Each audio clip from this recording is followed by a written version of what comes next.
Lance Porter and Evan Briggs never planned to make the evening news. They just wanted a quick score and an easy escape.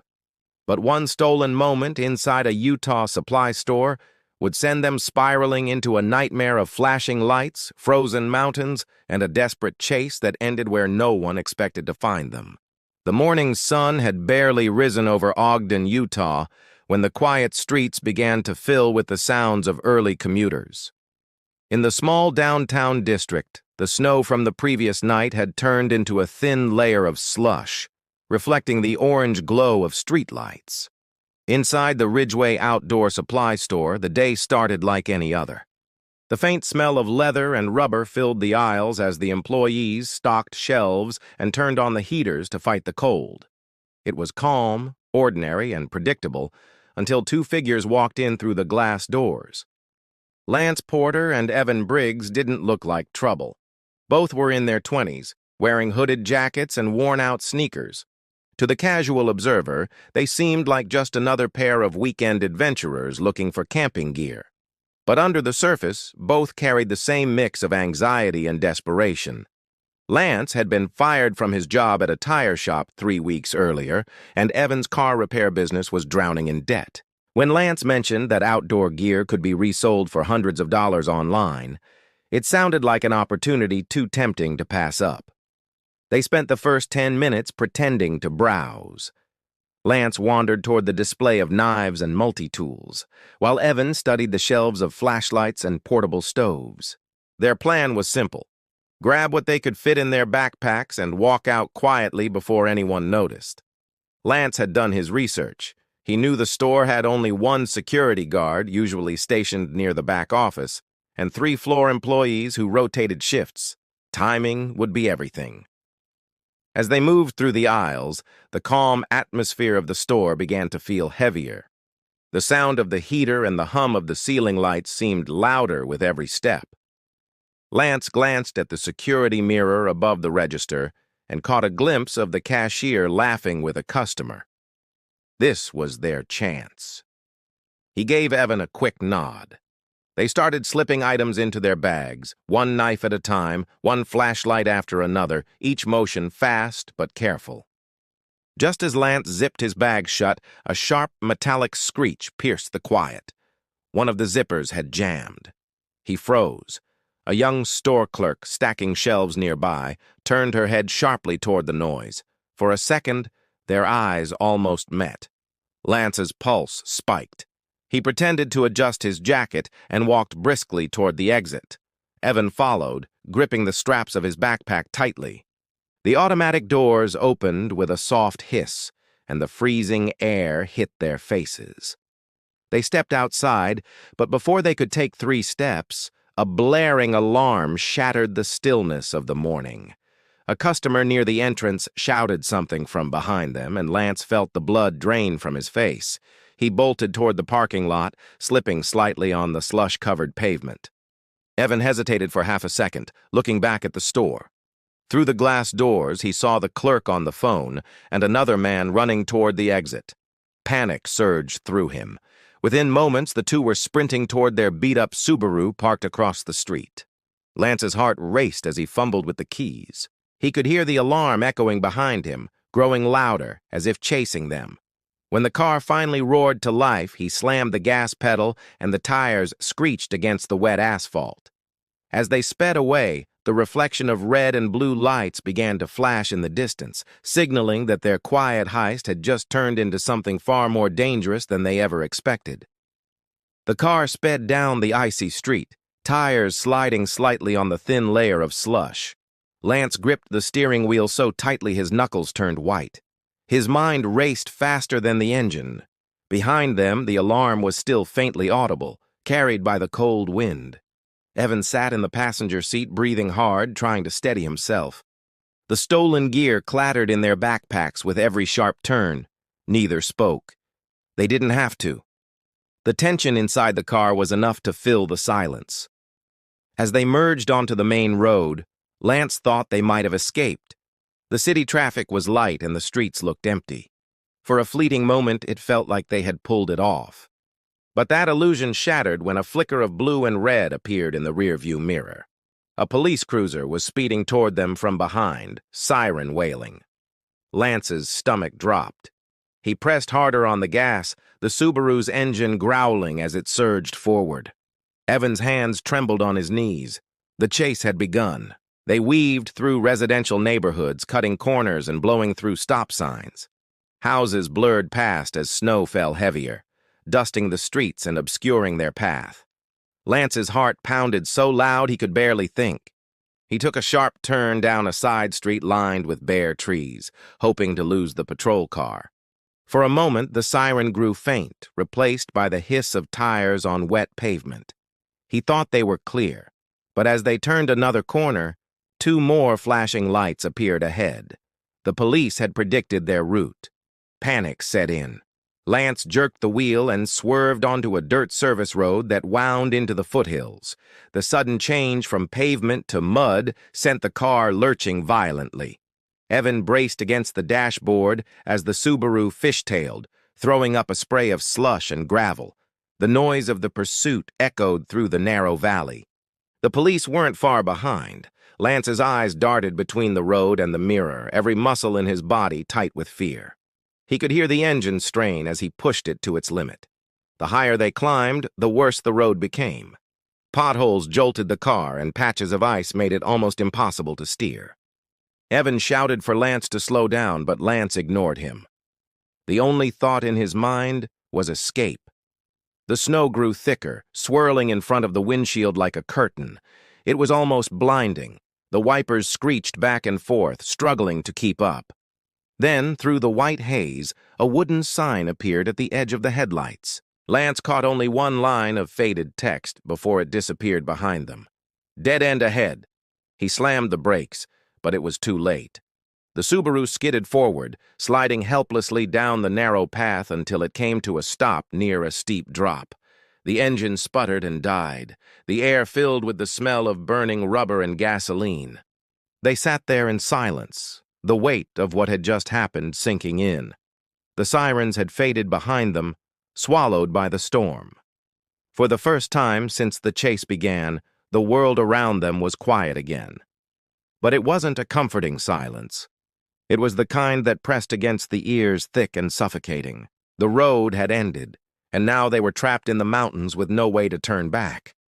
Lance looked at Evan, his breath fogging the cold air, and both knew without saying a word that their escape had only led them deeper into danger. Snow drifted down in heavy sheets, covering the narrow dirt road until it vanished beneath a smooth white blanket. Lance and Evan stumbled out of the Subaru, their breath fogging in the cold air. The engine's last groan faded into silence. They looked around, realizing how isolated they were. The hills rose sharply on either side, covered in dark pine trees that swayed under the weight of snow. No houses, no lights, no sound, just the endless hush of winter swallowing everything. Lance kicked at the car's tire in frustration, leaving a muddy print in the snow. The vehicle was useless now. It had no traction to climb back the way they'd come. He grabbed his backpack and motioned for Evan to follow. They trudged into the forest, hoping to find shelter or another road. Each step was slow and exhausting, their boots sinking deep into the snow. The cold seeped through their clothes until their fingers went numb. Every breath burned their throats. They didn't speak as they moved through the woods. Both knew they had gone too far to turn around. After about an hour of climbing, the forest began to darken. Clouds covered the sun, and the temperature dropped even more. Evan spotted something through the trees, a small wooden structure half buried in snow. It looked like a maintenance shack, old and abandoned. They hurried toward it, stumbling over frozen roots. The door was slightly open, creaking as the wind pushed it back and forth. Inside, the air smelled of damp wood and rust. They stepped in carefully, their flashlights cutting through the darkness. Broken tools lay scattered on the floor, and frost coated the walls. It wasn't much, but it blocked the wind. They huddled in a corner, pulling out one of the stolen camping stoves. Lance managed to spark a weak flame, and the tiny warmth felt like a miracle. For a while, they sat in silence, listening to the wind howl outside. The world felt far away, No police, no alarms, no city. Just them and the storm. When the stove went out, the silence returned, heavier than before. Lance's flashlight began to flicker, casting shaky shadows across the room. In one corner, an old metal door was half hidden behind collapsed shelves. It looked like an entrance to something below ground. Curiosity got the better of them. They pried it open and found a narrow passage leading into darkness. The air that rose from it was cold and stale. Without a word, they climbed down the ladder, their flashlights trembling in their hands. At the bottom, they found themselves in what looked like an old mining tunnel. The walls were damp and streaked with mineral deposits. Wooden beams supported the ceiling, some cracked and splintered. Water dripped slowly from somewhere unseen, echoing through the tunnel. They walked a few yards in, testing each step. The ground was uneven, littered with old tools and scraps of metal. Then, somewhere deeper in the tunnel, a faint sound broke the silence. It was metallic, distant, like something being dragged. Both froze. The noise stopped just as suddenly as it had started. Evan's hand shook as he raised his flashlight toward the dark corridor, but there was nothing there, only shadows shifting along the rough walls. The beam of light caught a faded warning sign nailed to one of the beams, barely legible under layers of grime. Lance read the first few words before the light flickered out completely. Danger. Unstable structure. The two stood motionless in the pitch-black mine, surrounded by the sound of dripping water and creaking wood. The cold seemed to tighten around them, and for the first time that day, it wasn't the police or the law they feared. It was the mountain itself, holding its breath above them. By morning, the storm had eased, leaving a pale gray light filtering through the trees. The forest was silent except for the soft creak of ice-laden branches swaying in the wind. Lance and Evan emerged from the shack, their faces pale and tired. The night in the mine had been unbearable. Every sound had felt amplified. The groan of wood, the distant drip of water, the faint echoes that had seemed to move closer and closer. Neither had slept. They had climbed back to the surface before dawn, desperate to breathe air that didn't taste like rust and dust.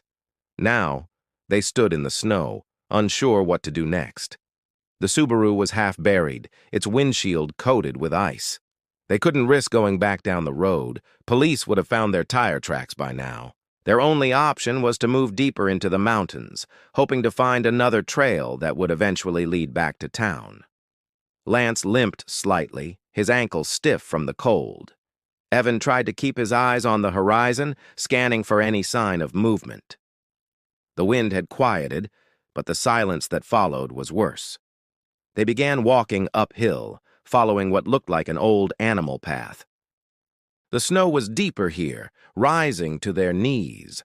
Every few minutes they stopped to listen, their nerves still raw from the night before. The mountain seemed to stretch endlessly, a maze of white ridges and dark trees. The air grew colder with every step, and the thin sunlight faded behind thick clouds. Lance's pace slowed until he started dragging his right foot. When they reached a steep slope, he slipped on the ice and fell hard, tumbling down through a patch of rocks. The crack of bone was unmistakable. Evan slid after him, his heart pounding.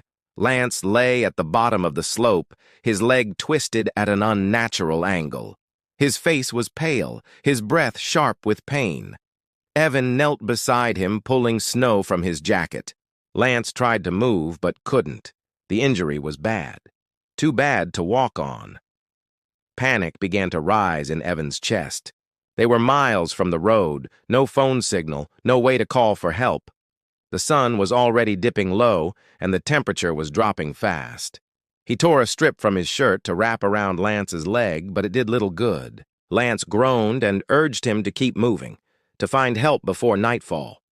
Reluctantly, Evan grabbed one of the backpacks and started back up the ridge. Each step felt heavier than the last. His breath came out in sharp gasps, and his fingers had turned numb inside his gloves. After an hour of wandering through the thickening snow, he stumbled across a narrow clearing. At the far end stood a small wooden cabin, half hidden by trees. It looked abandoned, but smoke stains above the chimney hinted that someone had once used it. Evan pushed open the door. Inside was a cot, a metal stove, and an old radio on a shelf coated in dust. The radio was silent, its battery compartment corroded, but it gave him a flicker of hope. He searched the cabin for anything useful, matches, food, a map, but found nothing. When he stepped outside again, the sky had turned dark. He could hear the wind picking up, carrying faint echoes from the valley below. He turned toward the ridge where he had left Lance, but the path was barely visible now, buried under fresh snow. Evan began to run, calling out into the growing storm, but no answer came. When he reached the slope, the spot where Lance had fallen was empty. No footprints, no bag, no sign of struggle. Only smooth, untouched snow stretching toward the trees. The cold wind whistled through the branches, and somewhere in the distance, a low rumble rolled through the mountains. Evan stood frozen in place, realizing that the silence around him wasn't just emptiness, it was final.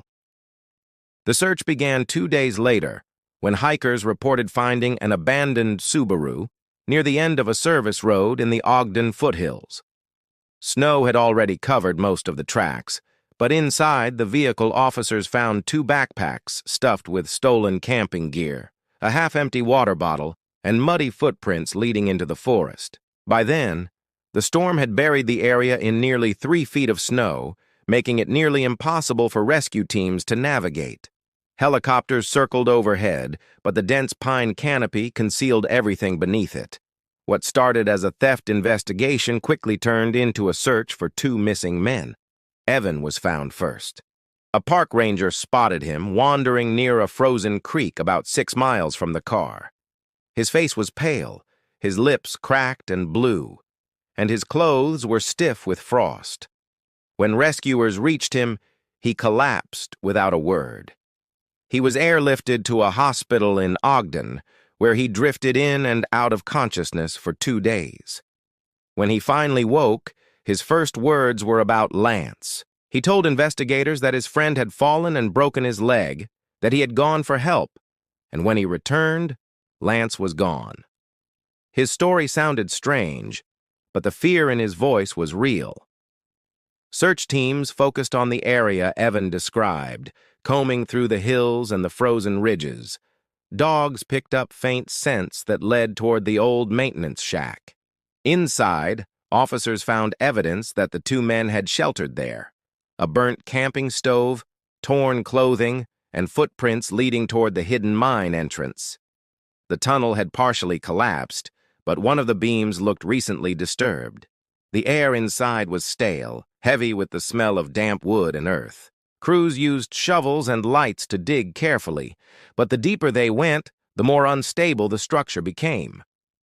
After 4 days, rescuers found what they had been looking for. Beneath a mound of dirt and splintered wood, they uncovered part of a jacket and a tangle of broken boards. The fabric matched the clothes Lance had been wearing when he disappeared. When they cleared more debris, they found the rest, his body pinned beneath the fallen beams of the mine. The coroner's report later confirmed that he had died from suffocation caused by the collapse. He had likely tried to return to the tunnel for shelter, unaware that the support beams had weakened during the storm. News of the discovery spread quickly through Ogden. Locals followed the story with a mix of fascination and dread. Many could now understand why 2 young men had risked so much for a handful of stolen gear.